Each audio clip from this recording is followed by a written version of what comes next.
Bruce, thanks so much for talking to me today. I so appreciate this opportunity because having just experienced a sound shower, I have some wonderful insights to talk about with you. Can't wait to hear. I'm really curious to hear, from your point of view, like what does it do to our biology? What happens? It's very interesting because in conventional biology, when I was teaching medical school, we only talked about information in the form of chemistry.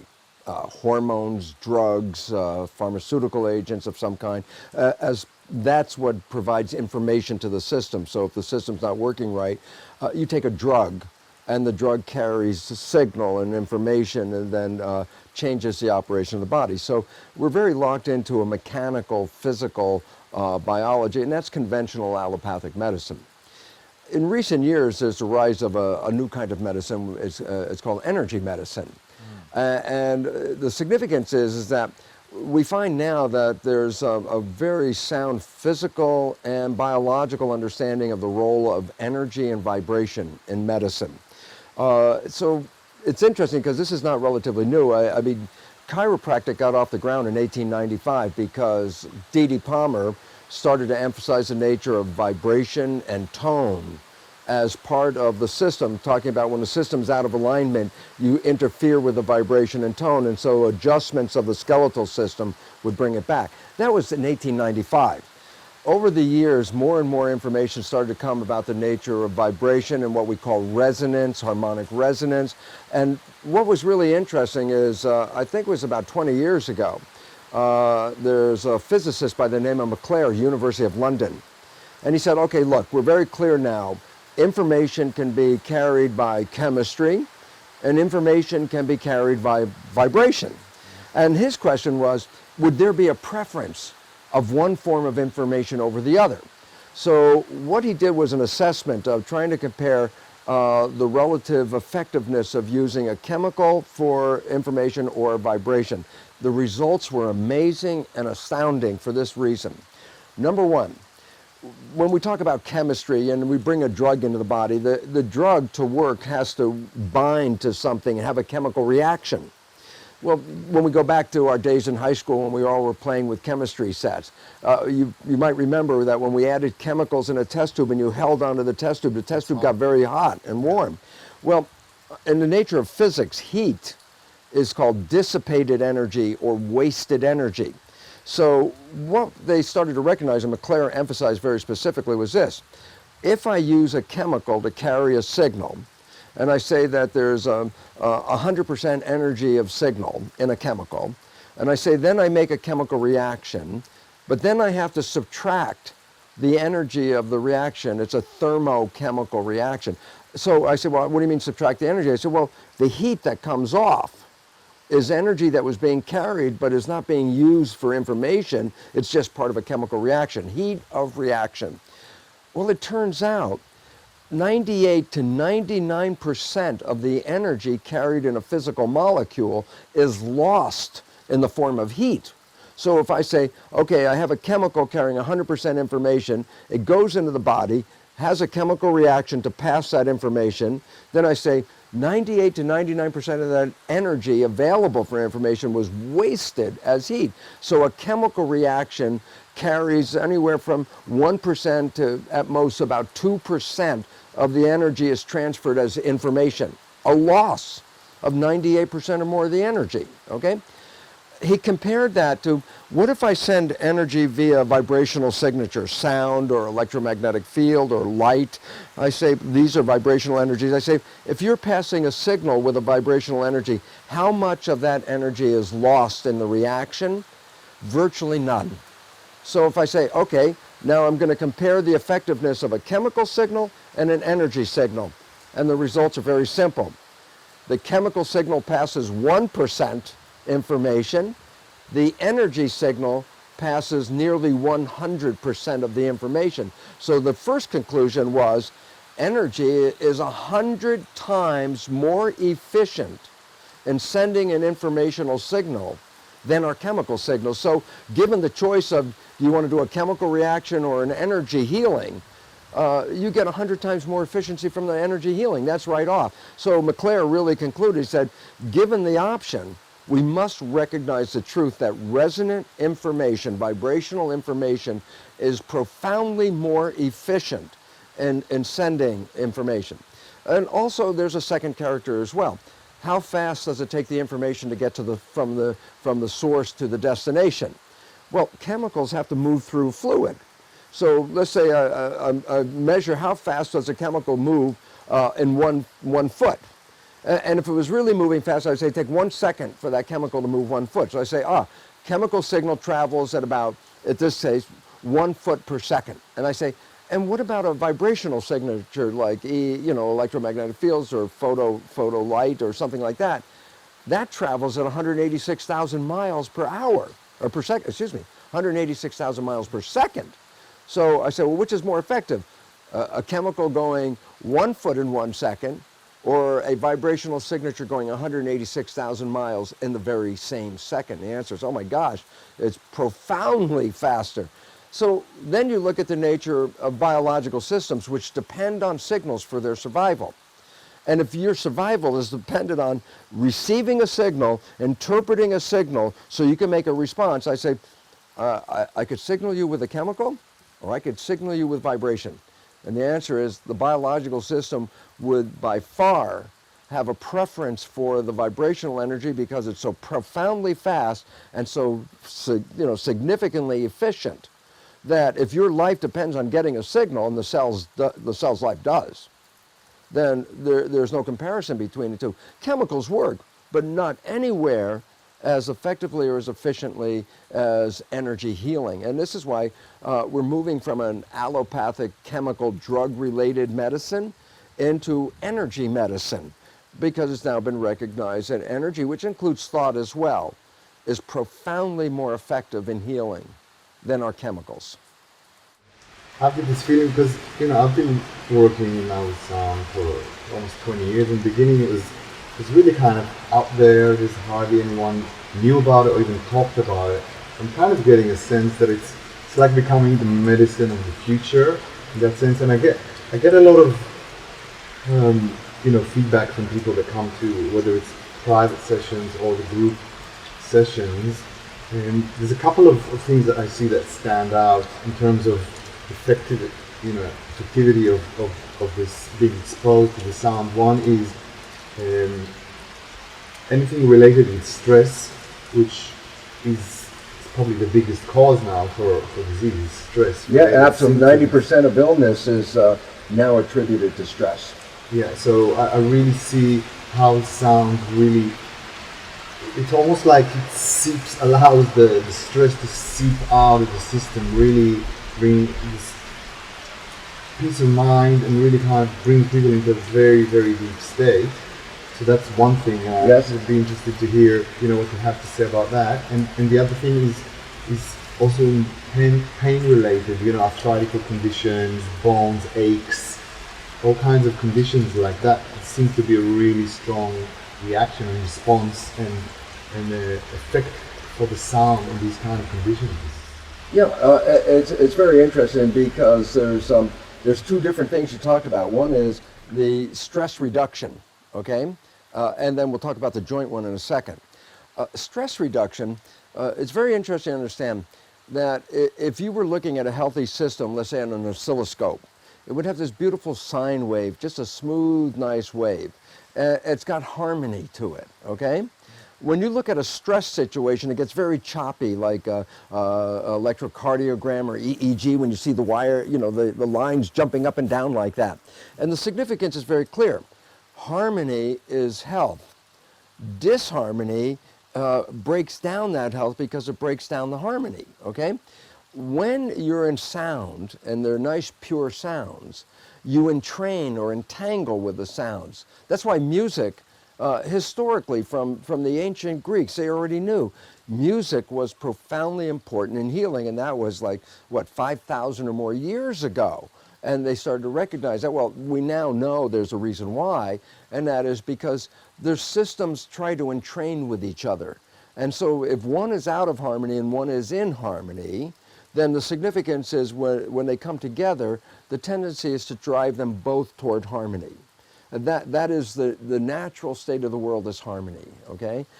So sound, of course, is the element that music was transmitting this harmony to the system, and the system takes it in. And this is why people use music to relax and get into a lower state, which takes away the stress of the system. So just being in a sound shower field, you are going to entangle with that, and you're going to take it in, and the system loves to go toward harmony. It really tries to protect itself and wall off disharmony. But if there's harmony available, the system opens to it because it seeks harmony. So that's one level, okay? Stress reduction is very, very important to understand the nature of music because it induces a more harmonic vibration throughout the body, and vibration is really the new understanding. And just so people have to know this because there's been a change. Everything in our medicine world, conventional medicine, is based on Newtonian physics. This is the physics and understanding of the universe that emphasizes the mechanical material universe and doesn't really give any credit to the invisible realm. And this is why an allopathic medicine is so preoccupied with physical things, because that's the nature of that kind of physics. But in 1925, a new physics was introduced. It didn't get rid of Newtonian physics, that's still there. But the new physics, quantum physics, is a much bigger science. So Newtonian physics is a small compartment in a bigger understanding of the mechanisms of the universe. What quantum physics has brought in is that while we see a physical mechanical world, if you take apart that atom and you say, oh, here's the atom, this is the particle of the physical world, that was, in physics, the fundamental unit. That was always the bottom unit, the atom. As a matter of fact, the word atom from Greek means uncuttable, meaning you can't get smaller than that. Well, in 1895, they started to say, wait, there's something inside the atom. And they started to find electrons and protons and neutrons. That was the beginning. And then they finally said, well, okay, what's inside the electrons and the protons and the neutrons? And that's when the whole world physics went upside down, because they said these particles, electrons and protons, when they went inside, there was nothing physical inside. There were like miniature nano tornadoes, vortices of energy spinning, vibrating. Every atom is a vibrating source of energy. And so while we have the illusion that I can see you, you can see me, I tell the audience, you can't see me in the dark. And the significance is, why can I see you? Not because you're physical, but the light bounces off the energy and then is reflected back. I see a reflection of you. It appears to be like you're really physically there. You are there, but you're really there in energy, because every atom is energy. And if an atom is energy and molecules are made from atoms, molecules are energy. And molecules make cells. Well, cells are got to be energy, and cells make us. And so we're basically energy. And then some people would say, okay, I can understand light bouncing off it, but I can feel you. I can physically feel you. And so there's something there. And then again, I go, no, go back to that nano tornado. I say, if there's a tornado coming down the street and you're driving your car, can you drive your car through a tornado? And the answer is absolutely not. When you hit that tornado, it'd be the same as hitting a stone wall. There's a force. You can't go through that force. And then you say, well, it's physical. I say, well, if you're driving a car and the car flattens out against that tornado, obviously it appears to be physical, but it's an energy force. And then you say, but I can see the tornado. And I go, that's because the dirt and dust got picked up in the force. If you filter out the dirt and dust, a tornado could be right in front of your face and you never see it at all, unless you tried to put your hand through it, and then you would feel the resistance. Resistance feels like there's something physical. I'm pushing on it. But if you're pushing on a tornado, you're pushing on forces. You're not pushing on anything. So atoms are miniature tornadoes. They vibrate at frequencies. They have a force field, which gives them that character of being physical. They reflect light so I can see them. And lo and behold, the energy universe becomes what we see as the physical universe, except in truth, as quantum physics reveals, it's all energy. It's all vibration. And this is why the emphasis in more recent years is to de-emphasize the physical character and start to say, yeah, but how does energy communicate? Because if you are energy and you want to communicate with energy, how would you do it? And the answer is with energy itself. Energy communicates with energy. And so vibrational frequencies and sound and light and electromagnetic fields, all these are forms of vibrational energy.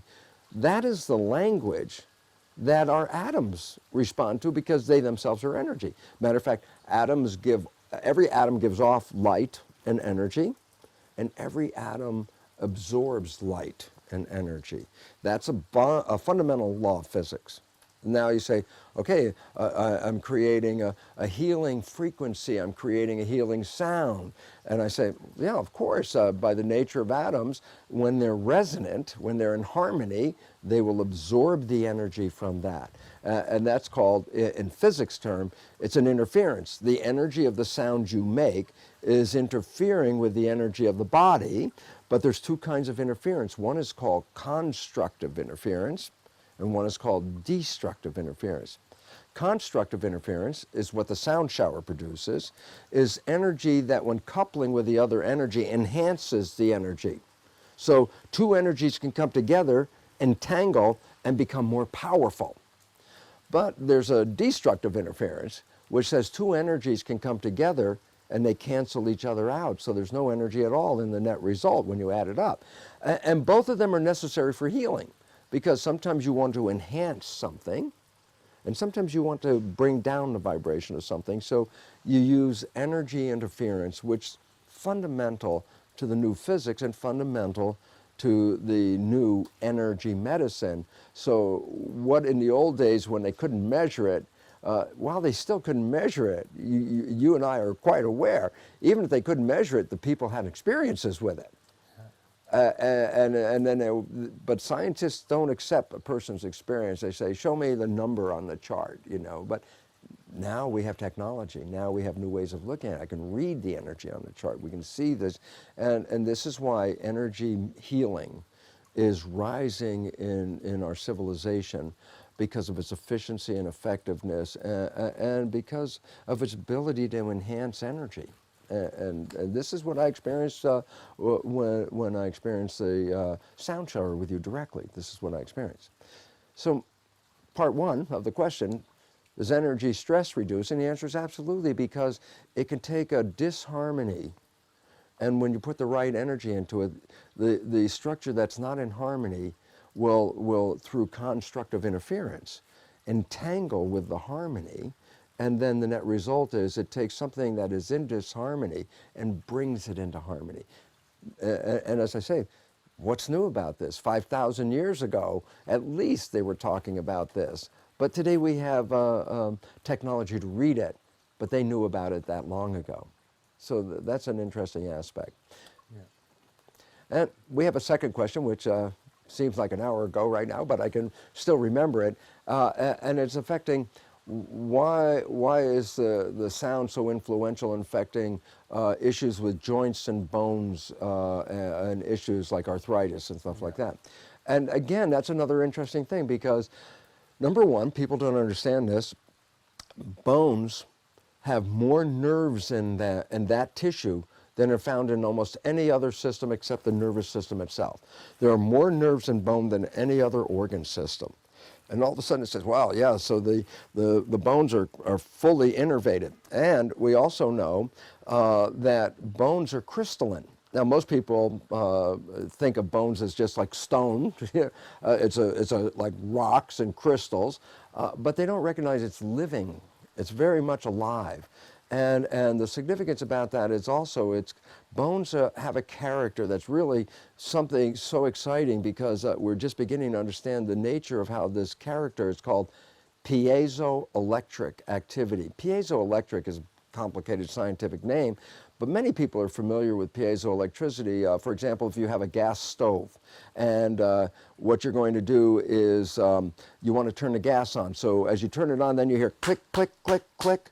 And I said, well, what's going on? And then all of a sudden the light lights up. I said, well, what was going on? And the answer is, there's a piezo crystal, and when you turn on the switch, there's a little hammer that bang, bang, bang, bangs the crystal.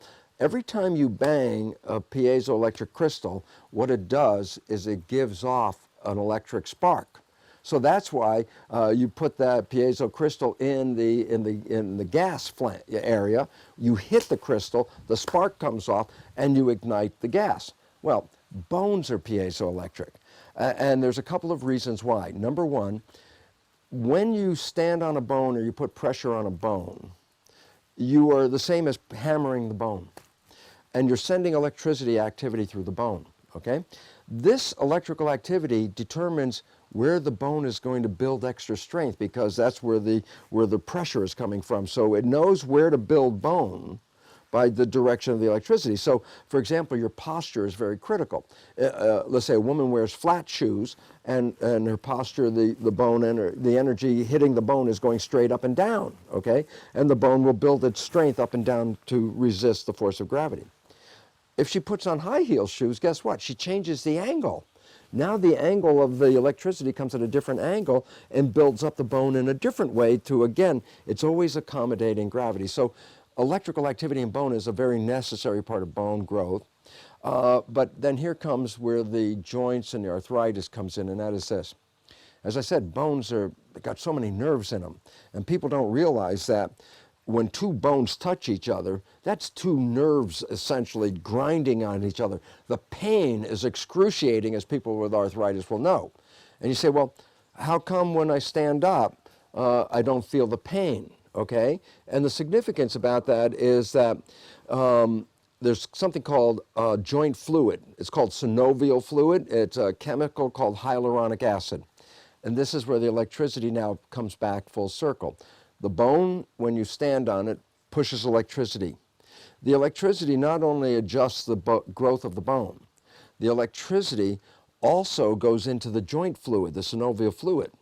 And the synovial fluid, and this is like magic, swells up with electricity. So as you start to stand up, the two bones don't touch each other.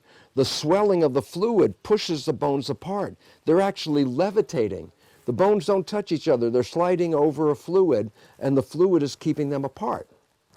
But when you have issues like arthritis or joint problems, then there's things like sometimes crystals get in that fluid, in that synovial fluid, and what that does is actually make a short circuit. So that while the function of the electricity was to cause the bones to be pushed apart so they don't touch each other, when you have a joint problem like with the synovial fluid, the electricity doesn't cause it to expand.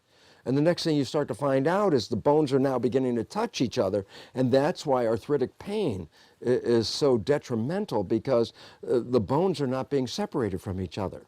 So there are many different kinds of issues that can interfere with the joint that cause that problem. But then all of this is related to what? Electricity and vibration and harmony. And it's also recognized that sound can generate electricity as well. So when we start putting all of this together, you start to see that tuning and vibration of the nervous system, something that Palmer talked about in regard to chiropractic, applies to the understanding of sound healing as well. When you can help people cause their joints to respond different to the vibration, you can eliminate and ease pain. Okay, so that sound would be a very adaptive, constructive interference that would enable people to reduce the pain and joint problems, especially where there's a synovial fluid issue. So again, and that's related to energy and vibration and harmony, which is the new way of looking at biology. Working with the same principle you just described can potentially, heal cancer and many other conditions which we're inflicted by, because essentially the cancer is, from my understanding, it's again the cells kind of losing their natural frequency or vibration and kind of going a bit random and kind of out of control. And in a way, frequency can bring them back to a more balanced state. What do you think? It's very interesting, because we've always attributed cancer to genetics, and they say, oh, cancer is running in my family, and now we know that less than 10%, I believe, is the number. Less than 10% of cancer has anything to do with heredity. 90% of cancer has to do with lifestyle. And I said, well, what is lifestyle? I mean, well, are you living in harmony with your life? And it's very important for people to understand. So I'm just going to bring this simple point up. There was a recent study where they studied the fate of a child adopted into a family where their cancer's been running through the family history. And they find that the adopted child will get the same family cancer as any of the natural siblings, but then recognize the adopted child came from totally different genetics. So what we're beginning to realize is that cancer is a behavioral consequence, a lifestyle, not responding in harmony, stress, anger, these kinds of things. Well, we go back to the nature of what is the relevance of music. Reduction of stress, introduction of harmony. Those two, when you put those together, are additive effects of what? Bringing back a natural, healthy state again. And again, the nature of healing through music.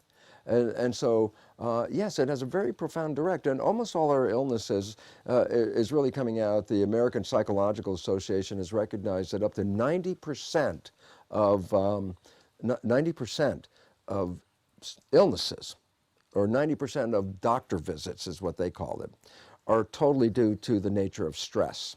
Okay? So then the question is, well, what do you do to reduce stress? And the answer is, find yourself in an environment that expresses harmony, because stress is disharmony. It's as simple as that. So I can say, well, there are many ways to do it. Yeah, there are many ways to bring it. And sound is a wonderful one, because harmony, music is by its nature, we talk in terms of harmony.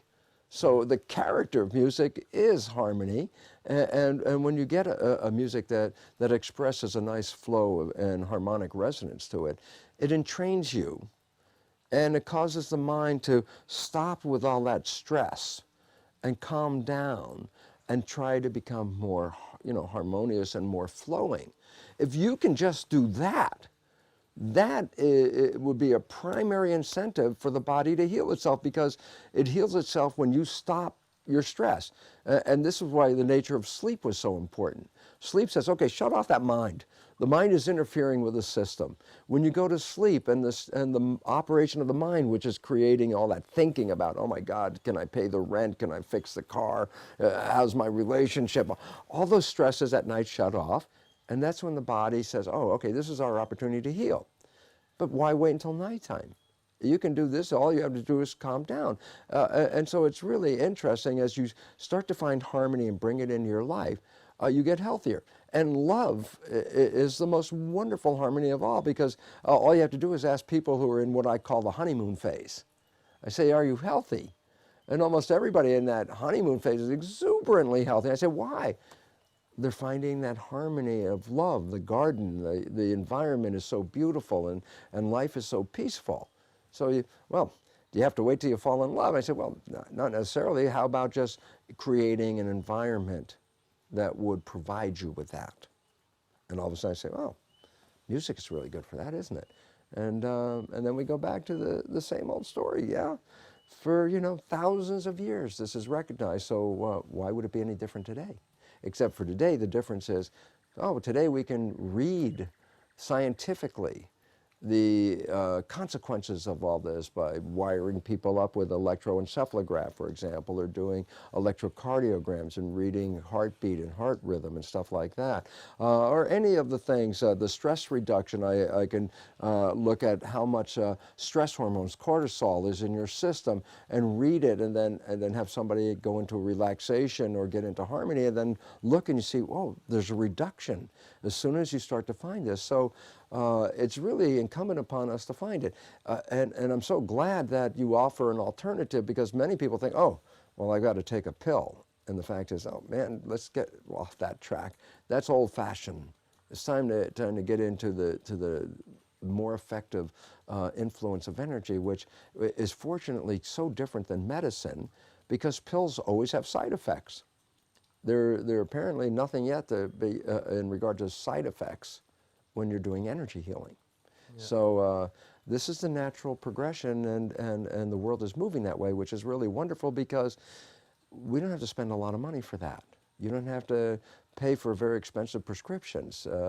You can buy a CD in some cases and have that sound wash over you, and that's a lot more effective and healthier. than going the conventional allopathic route. We're coming to a stage of recognizing it's time to empower people. So I can see how you might say, okay, Bruce, give me an explanation of this. I can see you could say, I know it works. I work with people all the time. But other people were going to say, yeah, but how or why does it work? Is there any science behind it? And the answer is, oh yeah, tremendous science behind it. And this is so exciting because it's the new science that is changing our perception of the world. It's a new science that recognizes there was a garden on this planet. There was a garden, and garden by its definition is cooperation and harmony. And the way we have been living, we've destroyed the garden. And the fact is, we are part of that garden. If the garden starts to undergo a destruction, by definition, so are we. So as we stress the environment, we become stressed. And what's the answer? Go back to the garden. Bring back the harmony. Bring back the vibration. And it's so simple to do it that way. And so much more effective than dealing with chemistry. That's a very old-fashioned way of changing. Not that old-fashioned, because the more old-fashioned healing from thousands of years ago was always through hands-on healing, vibration, intention, thought, music. They already knew that then.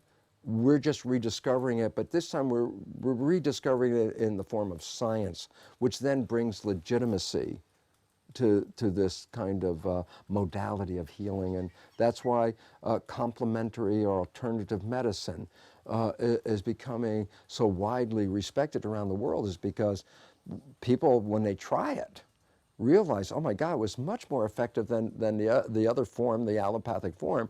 And now we're up to, like in the States, over 50% of the people will seek out a complementary alternative energy healer before going to a conventional healer. And the reason why is simple.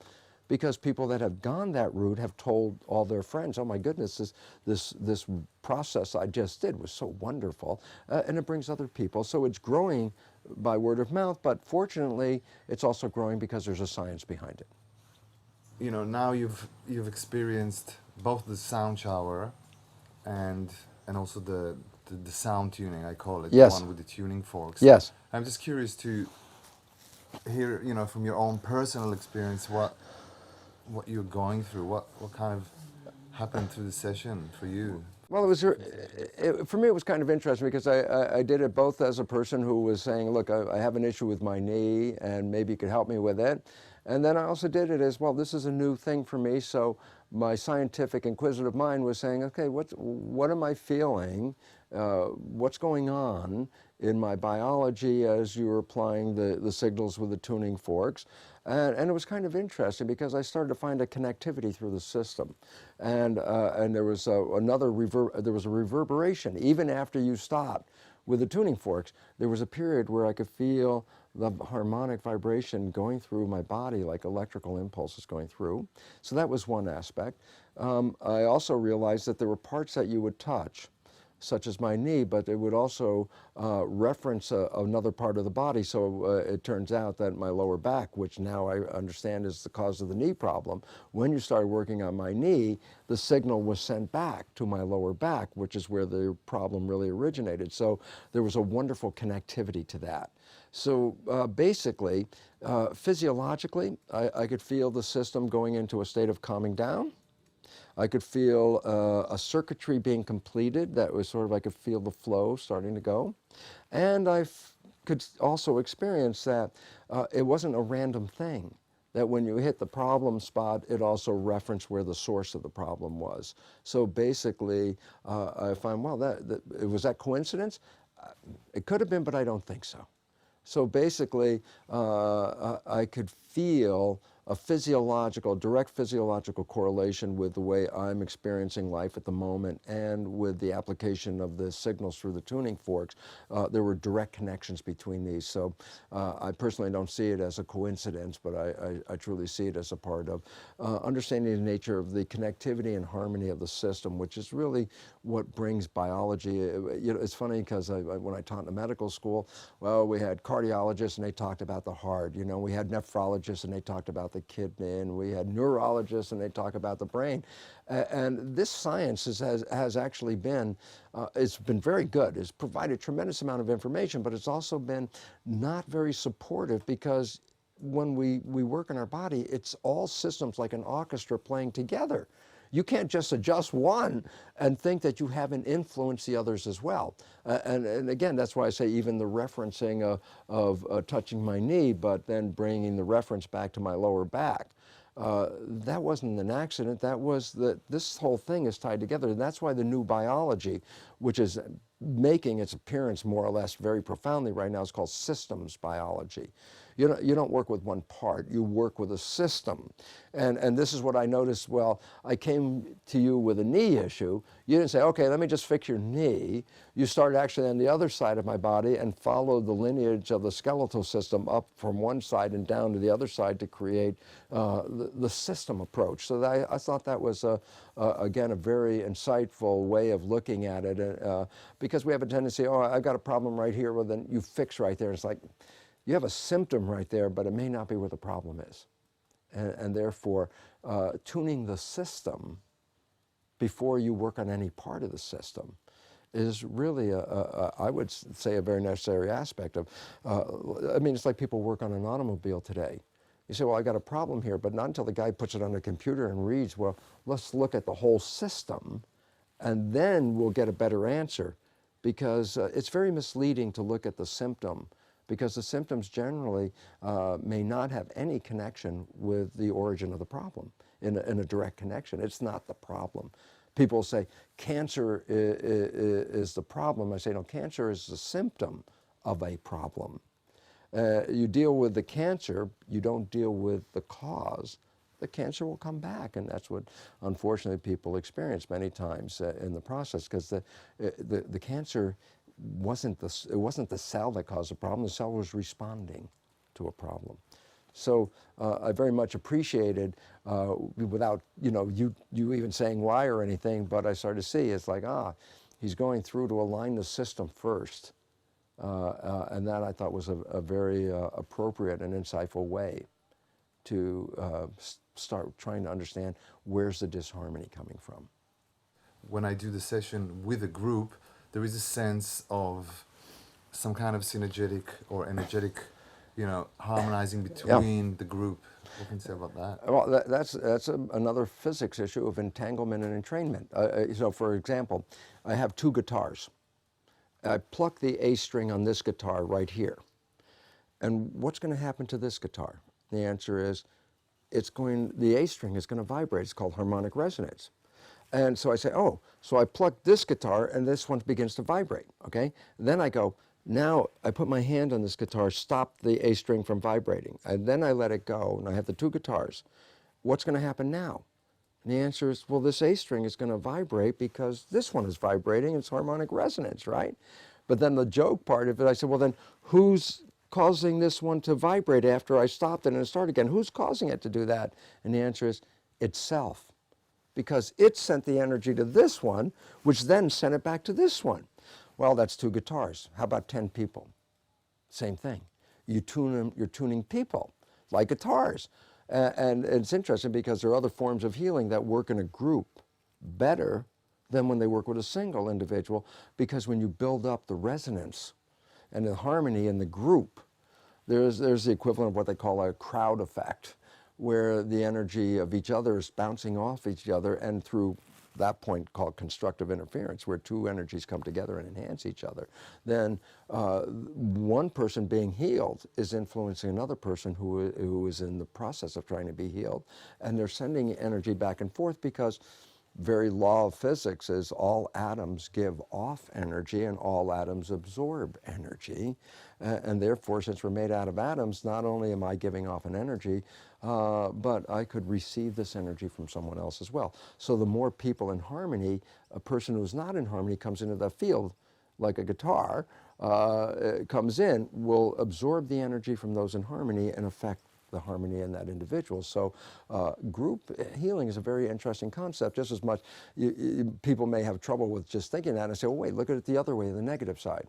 I say, in so many soccer matches, riots break out.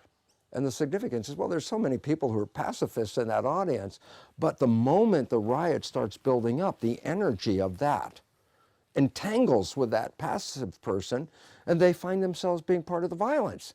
And they themselves like, How did I do that? And the fact is, you were in training with the other people. And so, well, that's a negative aspect. There's a healing aspect. It's just the other side of it, but it's the same mechanism. Thank you very much. Avishai, thank you. Thank you so much for your healing work. I appreciate it. Thank you. Thank you.